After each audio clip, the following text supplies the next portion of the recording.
Union Minister of State for Port Shipping and Waterways, Shantanu Thakur, has claimed on Sunday that the Citizenship Amendment Act or CAA will be implemented across the country in the next 7 days. While addressing a crowd in South 24 Parganas in West Bengal, the Union Minister said the Ram Mandir in Ayodhya has been inaugurated and within the next 7 days the CAA will be implemented across the country. This is my guarantee. Not just in West Bengal, the CAA would be implemented in every state of India within a week. আগামী এক সপ্তাহের মধ্যে ভারতবর্ষে CA লাগু হবে এই guarantee আমরা আজকে এই মঞ্চ থেকে দিয়ে গেলাম।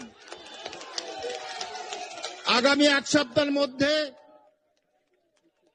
ভারতবর্ষ পশ্চিমবঙ্গ সহ ভারতবর্ষের প্রত্যেকটা স্টেটে সিএ লাগু হবে এবং সেটা আপনারা দেখবেন। আজকে সেই গ্যারান্টি এই মঞ্চ থেকে দিয়ে যাচ্ছি। সুকান্ত দা এসছেন মঞ্চে, আমি আমার বক্তব্য দীর্ঘায়িত করব না। বক্তব্য অনেক কিছু বলার ছিল কিন্তু সময় অল্প আছে বলে আমি আমার বক্তব্য তাড়াতাড়ি শেষ করতে চাই। যারা ৭১-এর পরে ভারতবর্ষে এসেছেন, আমি শুধু সংক্ষেপে কতগুলো কথা বলে যাই। এই রাজ্য সরকারের মুখ্যমন্ত্রী বারবার বলছেন আপনাদের ভোটার কার্ড থাকলে, আধার কার্ড থাকলে আপনারা সকলে নাগরিক, আপনি ভোট দিতে পারছেন, ভোট দেওয়ার নাগরিক।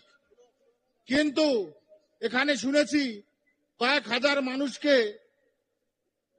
ভোটার অধিকার থেকে বঞ্চিত করা হয়েছে।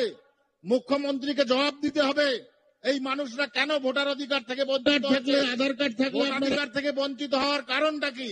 এরা সকলে মতুয়া সম্প্রদায়, এরা সকলে অন্যান্য ভারতীয় জনতা পার্টির সমর্থক, তাই এদের ভোটার কার্ড করে দেওয়া যাবে না। তাই তাহলে আপনি কেন বলে বেড়াচ্ছেন মানুষের কাছে যে যারাই এসছে তারাই নাগরিক?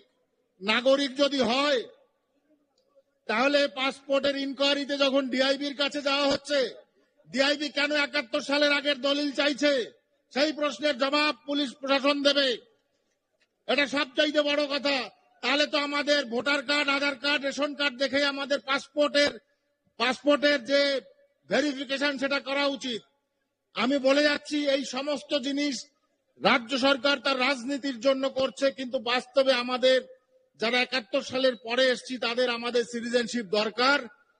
সিটিজেনশিপ দরকার এই কারণে ভবিষ্যৎ প্রজন্মকে সিকিউর করার জন্য, ভবিষ্যৎ প্রজন্ম যেন কখনো ভারতবর্ষ থেকে রোহিঙ্গাদের মতো বেরিয়ে না যায়, তার জন্যই বর্তমান বিজেপি সরকার কেন্দ্রে সিএ লাগু করেছে। সিএ লাগু করলে আর কোন সরকারের ক্ষমতা নেই আমাদেরকে যখন খুশি ঘাড় ধাক্কা দিয়ে দেশ থেকে বার করে